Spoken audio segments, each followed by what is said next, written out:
Marvel ने MCU में कई इंसेंटली पावरफुल कैरेक्टर्स को इंट्रोड्यूस तो किया, लेकिन उनकी असली कॉमिक एक्यूरेट पावर्स कभी प्रॉपर्ली यूज ही नहीं की गई। और अब जब डॉक्टर डूम अवेंजर्स डूम्सडे में एमसीयू का अगला सबसे बड़ा विलन बनने वाला है, तब फैंस रियलाइज कर रहे हैं कि मार्वल के पास पहले से ही ऐसे ओवरपावर्ड हीरोज और एंटी हीरोज मौजूद हैं जो डूम को सीधी टक्कर दे सकते हैं। कुछ कैरेक्टर्स को सिर्फ कॉमेडी रिलीफ बना दिया गया, कुछ एक मूवी के बाद पूरी तरह भुला दिए गए, और कुछ इतने ज्यादा पावरफुल थे कि मार्वल को उन्हें जानबूझकर साइडलाइन करना पड़ा।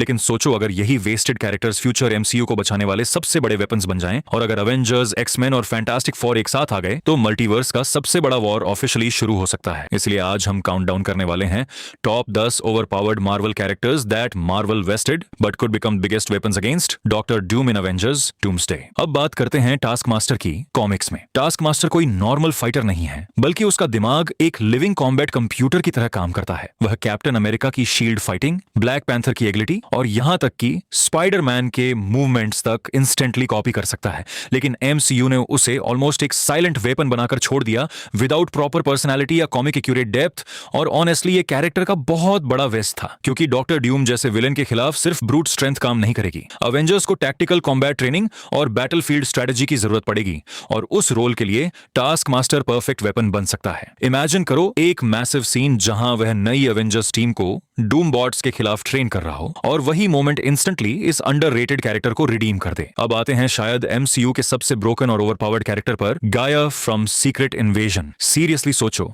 उसके पास हल्क जैसी स्ट्रेंथ, कैप्टन मार्वल जैसी कॉस्मिक एनर्जी पावर्स, घोस्ट की phasing ability, rapid healing factor और मल्टीपल एलियन डीएनए पावर्स एक साथ मौजूद हैं। मतलब टेक्निकली देखा जाए तो वह अकेले ही ज्यादातर एवेंजर्स से ज्यादा पावरफुल होनी चाहिए।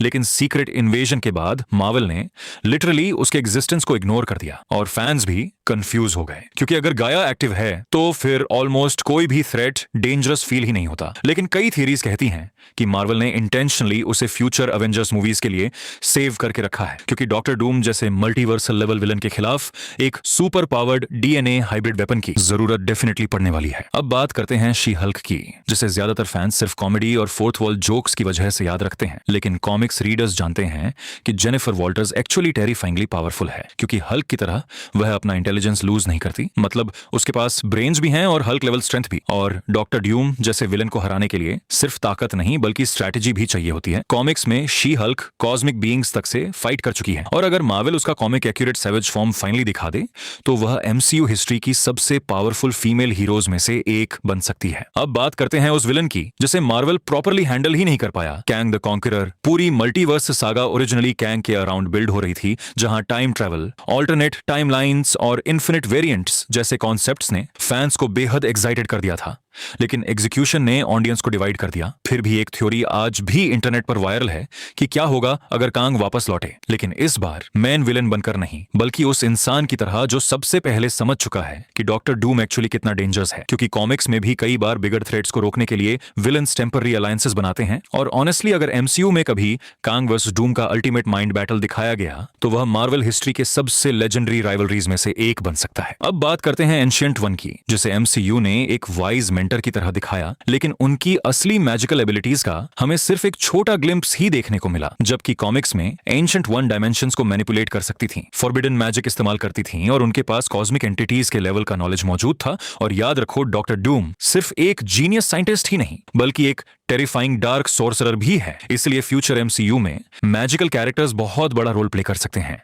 और कई फैंस की थ्योरी तो यह भी कहती है कि मल्टीवर्स कोलैप्स के दौरान पास्ट सॉर्सरर्स एस्ट्रल डायमेंशंस के जरिए टेम्पोररीली वापस लौट सकते हैं, जो अवेंजर्स के लिए डूम के खिलाफ सबसे पावरफुल एडवांटेज बन सकता है। लोग सच में ऑडिन को अंडर एस्टिमेट करते हैं, क्योंकि कॉमिक्स में ऑडिन फोर्स एक कॉस्मिक लेवल एनर्जी सोर्स है जो गैलेक्सीज तक डिस्ट्रॉय करने की शक्ति रखती है। लेकिन एमसीयू ने ज्यादातर उन्हें सिर्फ एक ओल्ड किंग और वाइज फादर फिगर की तरह इस्तेमाल किया। इमेजिन करो, अगर ऑडिन अभी भी अवेंजर्स डूम्सडे के दौरान अलाइव होते तो शायद डॉक्टर डूम का मल्टीवर्सल डोमिनेशन प्लान शुरू होने से पहले ही खत्म हो जाता। और एक क्रेजी फैन थ्योरी के मुताबिक फ्यूचर मूवीज में थॉर पूरी तरह ओडिन फोर्स इनहेरिट कर सकता है, जो उसे पहले से भी कहीं ज्यादा पावरफुल बना देगा, और शायद एमसीयू का अल्टीमेट गॉड लेवल वॉरियर भी। इटर्नल्स का concept literally cosmic mythology level का था। इमॉर्टल बीइंग्स जिन्हें सेलेस्टियल्स ने क्रिएट किया था और जिनके पास इंसेनली पावरफुल एबिलिटीज थी, लेकिन मूवी के बाद मार्वल ने ऑलमोस्ट उन्हें मेंशन तक नहीं किया, और यही वजह है कि फैंस बिलीव करते हैं कि इटर्नल्स को इंटेंशनली फ्यूचर क्रॉसओवर इवेंट्स के लिए होल्ड करके रखा गया है, क्योंकि कॉमिक्स में सेलेस्टियल्स, म्यूटेंट्स और मल्टीवर्स स्टोरी लाइन्स एक दूसरे से डीपली कनेक्टेड हैं। और अगर अवेंजर्स डूम्सडे सच में सीक्रेट वॉर्स लेवल का मैसिव इवेंट बनने वाला है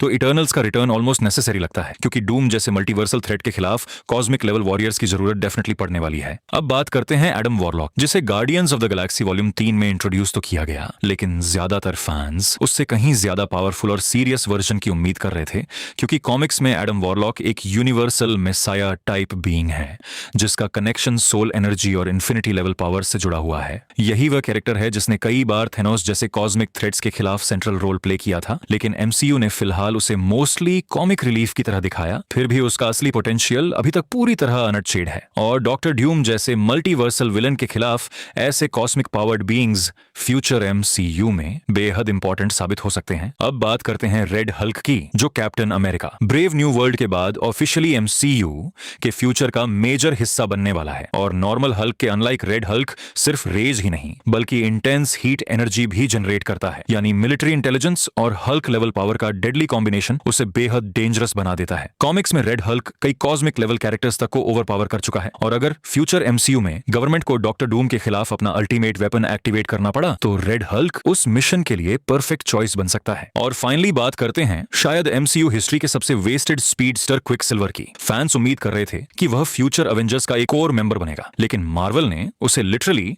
सिर्फ एक मूवी में खत्म कर दिया, जबकि कॉमिक्स रीडर्स जानते हैं कि क्विकसिल्वर की असली स्पीड एमसीयू वर्जन से कहीं ज्यादा इंसेन है, क्योंकि स्पीडस्टर्स मल्टीवर्स स्टोरी लाइन्स में बेहद इंपॉर्टेंट होते हैं। वे टाइमलाइंस, ऑल्टरनेट रियलिटीज और डायमेंशनल ट्रैवल तक को अफेक्ट कर सकते हैं। और अब लगातार बढ़ते एक्समैन रूमर्स के बाद कई फैंस बिलीव करते हैं कि क्विकसिल्वर आखिरकार म्यूटेंट यूनिवर्स के जरिए एमसीयू में रिटर्न कर सकता है, और अगर ऐसा हुआ तो वह डॉक्टर डूम के खिलाफ फ्यूचर मल्टीवर्सल वॉर में सबसे गेम चेंजिंग हीरोज में से एक बन सकता है। तो इमेजिन करो, डॉक्टर डूम एमसीयू का सबसे बड़ा थ्रेट बनकर सामने आता है। अवेंजर्स अकेले काफी नहीं होते, फैंटास्टिक फोर बैटल में उतरते हैं, एक्समैन फाइनली अपीयर करते हैं, डेड हीरोज मल्टीवर्स के जरिए वापस लौटते हैं, और वही कैरेक्टर्स जिन्हें मार्वल ने सालों तक वेस्ट किया अचानक पूरी रियलिटी को बचाने की सबसे बड़ी की बन जाते हैं। ऑनेस्टली अवेंजर्स डूम्सडे सिर्फ एक मूवी नहीं बल्कि मार्वल हिस्ट्री के सबसे बड़े क्रॉसओवर की शुरुआत लग रही है। लेकिन अब तुम बताओ, इन सब कैरेक्टर्स में से कौन एक्चुअली डॉक्टर डूम को डिफीट कर सकता है? कमेंट करो, और मार्वल थ्योरीज के लिए सब्सक्राइब करना